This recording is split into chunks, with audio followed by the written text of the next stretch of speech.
Ganda ng panahon, no? Makulimlim. Biyahe kami ngayon ni OBR papunta ng Bongabon, Nueva Ecija. Sa may Camp Paraiso. Nakapunta na kami dati dun eh. Pero hindi ako nag-vlog nun. Marami dong pool, tapos natural yung tubig galing sa bundok mismo. Tapos meron din ilog dun sa may baba. Magte-trek ka pababa. Siguro nasa less than 200 kilometers or 100 plus lang yon. Malapit lang naman yun dito sa Pampanga. Time check, 10:38 ng umaga. Alas 2 kasi yung check-in, kaya medyo late na kami babiyahe. Malapit lang naman yon. Tapos syempre mag-brunch muna kami doon kila Tita Eva. Daanan kasi namin yon along the way doon. Masarap ang pagkain doon, pakita ko sa inyo. Sisig, sobrang sarap ng sisig doon. Let's go, Bongabon, Nueva Ecija.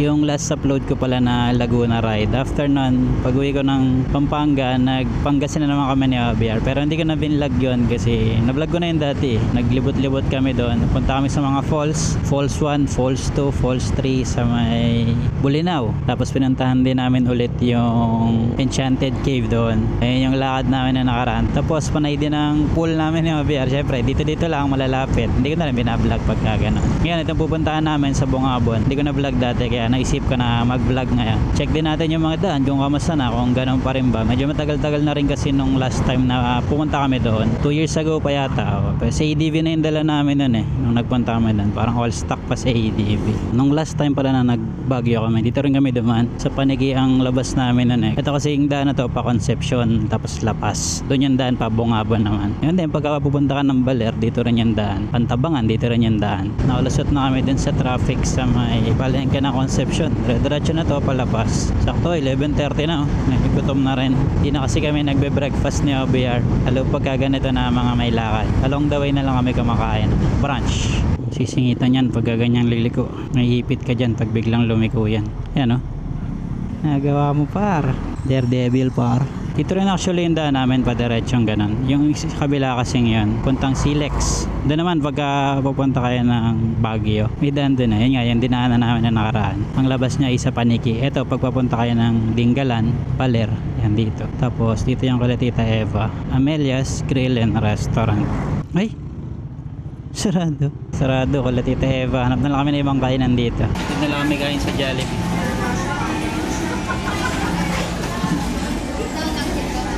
Diretso kami dito sa may Santa Rosa. Dito, tatlo kasi yung daan. Ito yung pinakamalapit. Pero although may mga traffic dito kasi dadaan tayo ng Cabanatuan City. Pero dito lang kami dadaan. Meron doon yung kanina, yung Palyaga. May daan din. Malayo-layo ng konti. Yung pinakamalapit, kaya dito kami dadaan. Busog sa Jollibee.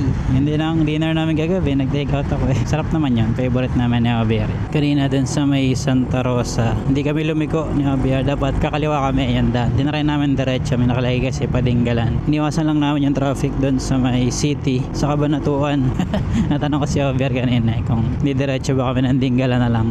Balik kami dito. So, original plan. Ito, maganda raw yung kalsada. Bungabol lang tayo, hindi man na tayo magdinggalan. Next time na lang magdinggalan kami. Mas malayo din yan kasi. Balik tayo dito sa original route. Dito na kami sa may Tinyo. Naalala ko to na daanan namin to dati. Malapit na rin kami, nasa 40 kilometers na lang. Dito pala yung lusot kasi pag kumalawa ka dyan, Cabanatuan. So, naiwasan namin yung Cabanatuan City na sobrang traffic, yung dami oh. Ito na kami dadaan pag pauwi. Dito na kami sa may Palayan City. Maganda dito yung mga banking eh. Ganda na yung kalsada, maluwag na.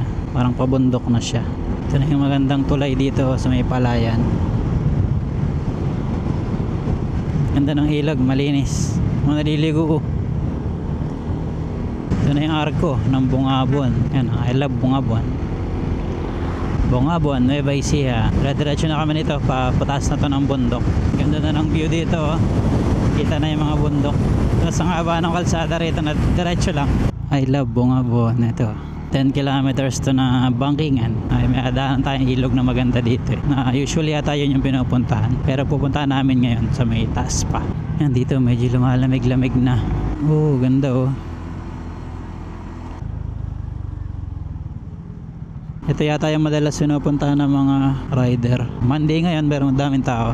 Diretso pa kami sa taas. Doon pa yung pupuntahan namin. Banking pa ng 3 kilometers. Konti na lang naman.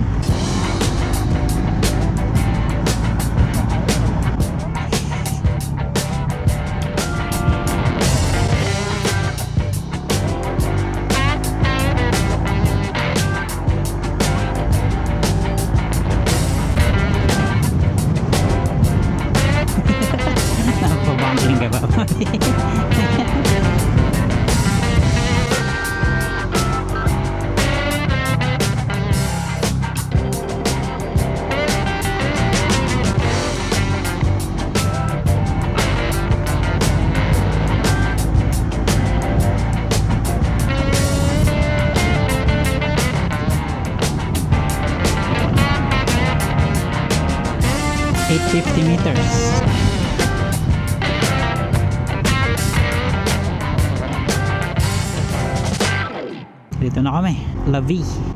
Dati kasi Camparaiso, ginawa ng La Vie Adventure Trails.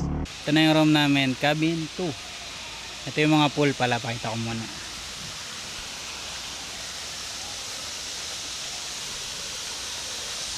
Ang ganda niyan sa may taas. Pakita ko sa inyo yung cabin namin. Cabin 2. Naka-aircon siya, tapos kama, dalawa, lavatory,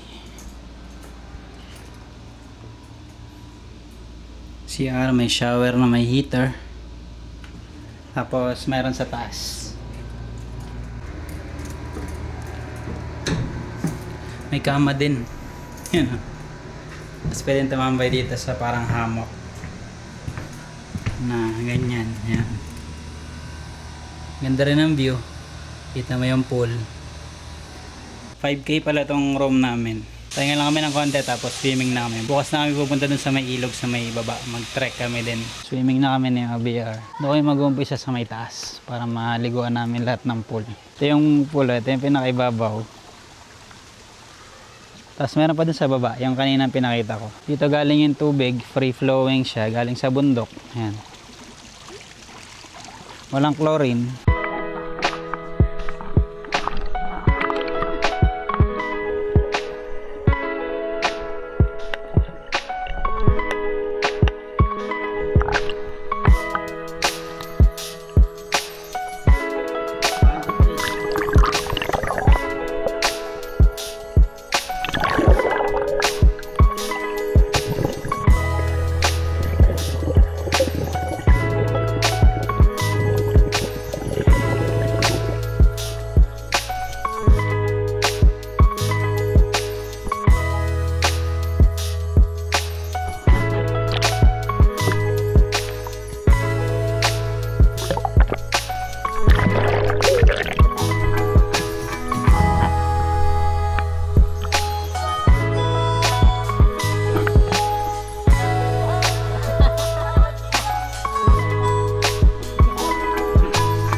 Ito na yung early dinner namin ni OBR. Sinigang na salmon, sisig, tsaka 3 rice. Morning, mag-trek kami ni OBR papunta dun sa may ilog. Dito sa may baba. Ito yung daan pababa. Meron pala sila ditong free na breakfast, mga silog. Tapos may libre na rin kape, pero umorder pa ako ng isa pang extra set, 2 kape. 25 pesos lang naman. Mamaya na kami mag-breakfast pag akyat. Ayan, daan. This way to Bali. This way to Falls.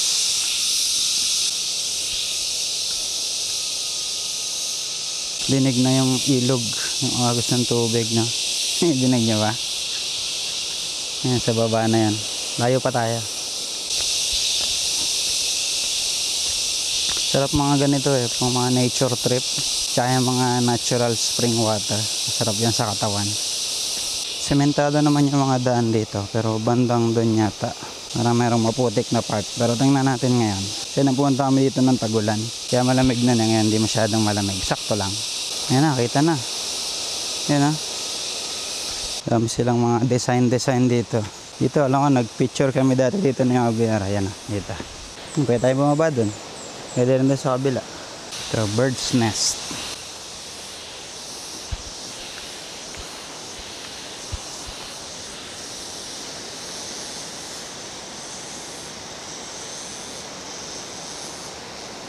Ganda, no? Ba na tayo. Ito, medyo basa ng konti. Dahan-dahan dito. Yung mga hawakan naman, kaya hindi ka dahan-dahan lang. Lalayan natin si OBR dito. May kubo din, oh. Iba na ng gamit.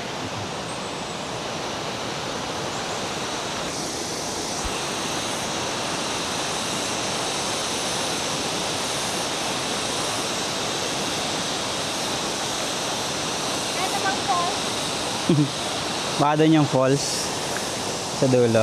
Doon medyo malalim eh. Ang lamig.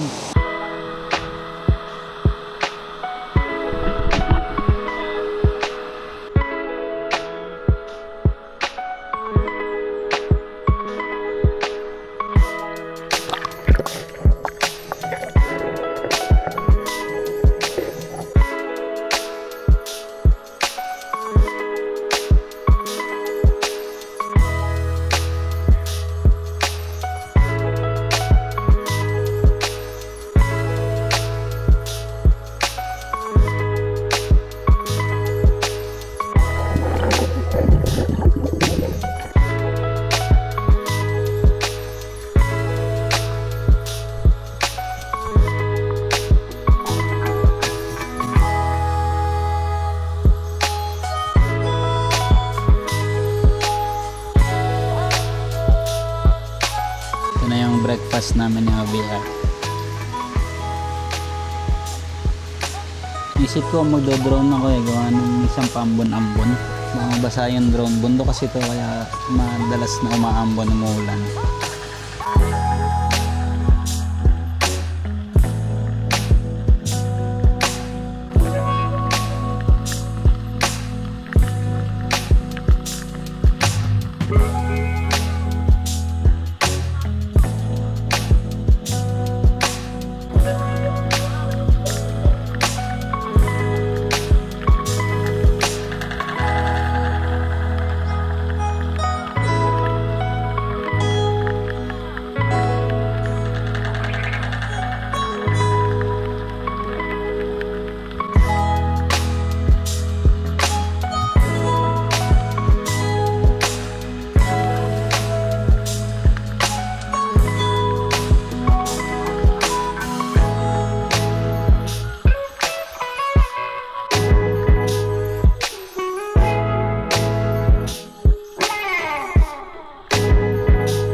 Uwi na kami ni OBR. Sulit yung bakasyon namin dito. Bye bye.